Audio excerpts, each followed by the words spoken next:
안녕하십니까. 은혜샘 성도 여러분, 김미선 전도사입니다. 오늘은 요한복음 17장 1절에서 5절 말씀을 중심으로 하나님이 우리에게 주신 영생이 유일하신 하나님과 그가 보내신 자 예수 그리스도를 아는 것이라는 말씀이 우리 마음에 깊이 새겨지는 시간이 되기를 소망합니다. 오늘 본문은 예수님이 설교를 마치시고 하늘을 우러러 하나님 아버지께 기도하십니다. 이때 예수님이 드리신 기도를 우리는 예수님의 대제사장적 기도라고 부릅니다. 1절 말씀에 주님은 때가 이르렀다고 말씀하십니다. 아버지께서 아들을 영화롭게 하실 때가 온 것입니다. 이것이 하나님이 정한 때이고 하나님의 때가 이루어져야 할 때입니다. 하나님은 십자가를 통하여 아들을 영화롭게 하시고 아들은 십자가의 순종함으로 아버지를 영화롭게 하시기 때문입니다. 세상의 기준으로 볼 때에 십자가는 결코 영광이 될 수가 없습니다. 예수님은 자신이 수치와 치욕 가운데서 들리게 될 저 사건을 통해서 세상 모든 사람의 죄를 짊어짐으로써 그들로부터 찬송을 받게 될 것입니다. 예수님이 하나님께 구하는 것은 아들로 아버지를 영화롭게 하기 위한 것입니다. 예수님은 유일하신 하나님께로부터 오는 영광을 구하고 있는 것과 마찬가지로 예수님이 영화롭게 되는 것을 통하여 아버지가 영광을 받게 되기만을 구하는 것입니다.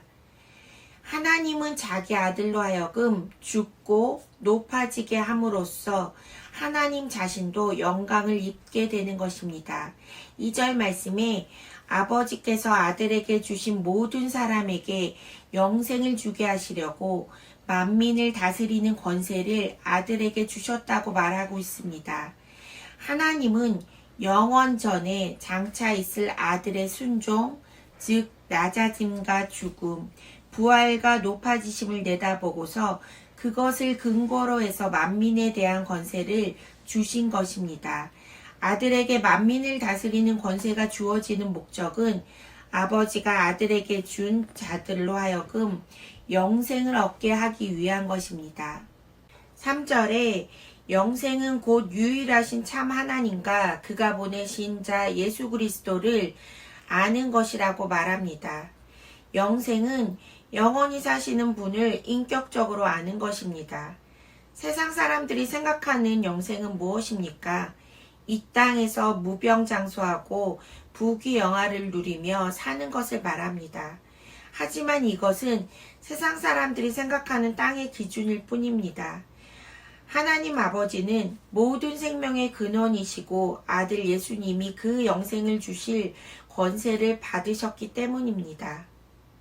유일하신 참 하나님을 아는 것은 요한일서 5장 20절에 또 아는 것은 하나님의 아들이 이르러 우리에게 지각을 주사 우리로 참된 자를 알게 하신 것과 또한 우리가 참된 자, 곧 그의 아들 예수 그리스도 안에 있는 것이니 그는 참 하나님이시오 영생이시라.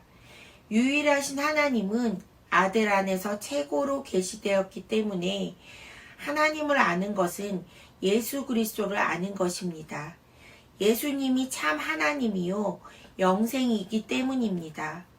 하나님이 보낸 예수 그리스도를 아는 것이 하나님을 아는 것으로 나아가는 궁극적인 길이기 때문입니다. 하나님과 예수 그리스도를 아는 것은 단지 단순한 정보가 아니라 영생을 얻기 위한 길로서 지식과 믿음을 기초로 교제와 신뢰, 인격적인 관계, 그리고 가장 중요한 믿음을 수반합니다. 우리가 어떤 사람을 안다는 것은 단순히 그 사람의 이름과 외모뿐만이 아니라 그 사람과의 인격적인 관계를 통한 교제와 신뢰, 그리고 믿음의 관계를 말하는 것과 같습니다. 4절 말씀에 아버지께서 내게 하라고 주신 일을 내가 이루어 아버지를 이 세상에서 영화롭게 하였사오니 예수님은 요한복음에서 나는 생명의 떡이다. 나는 부활이요 생명이다라고 말씀하십니다. 예수님은 자신의 사역 내내 이 땅에서 하나님이 영광을 받게 일하셨습니다. 예수님은 아버지의 영광을 드러내므로 많은 사람들로 하여금 하나님을 찬송하게 하셨습니다. 예수님께서 행하시는 모든 일에는 예수님의 죽음과 부활, 높아지심의 모든 것이 포함되어 있는 것입니다. 5절 말씀에 아버지여 창세전에 내가 아버지와 함께 가졌던 영화로서 지금도 아버지와 함께 나를 영화롭게 하옵소서. 분명한 것은 예수께서 자기가 창세전에 아버지와 함께 가졌던 영광으로 되돌아가게 해달라고 구하고 있는 것입니다. 예수님께서는 영광을 받을 때에 자신의 몸을 무덤에 남겨두는 것이 아니라 영광을 얻은 변화된 몸으로 부활해서 아버지께로 돌아가고 창세전에 아버지와 함께 가졌던 영광으로 돌아가는 것입니다. 예수님은 창세전부터 하나님의 아들이셨는데 예수님은 언제나 하나님과 온전한 연합 속에 거하셨던 것입니다. 그런데 죄인들인 우리들을 구원하시기 위하여 이 영광을 포기하시고 이 땅에 오셨던 것입니다. 요한복음 1장에 태초에 말씀이 계셨는데 이 말씀이 하나님과 함께 계셨고 이 말씀이 곧 하나님이라고 말합니다. 그런데 말씀이 육신이 되어 오신 분이 바로 예수님인 것입니다. 예수님이 믿는 자에게 영생을 주시는 것은 하나님을 영화롭게 하는 일이고 하나님의 궁극적 구속의 목적은 모든 성도가 하나님의 영광의 풍성함을 알아 하나님의 영광과 찬송이 되게 하시는 것입니다.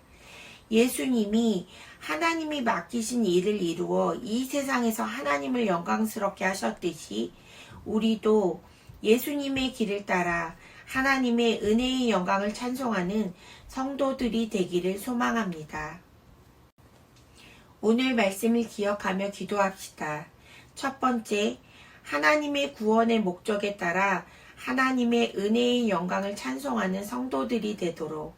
두 번째, 예수님도 예수님의 사명이 이루어지도록 하나님께 기도하셨듯이 우리도 각자 주님께서 주신 사명을 감당하기 위해 하나님께 기도하는 성도들이 되도록 기도하겠습니다.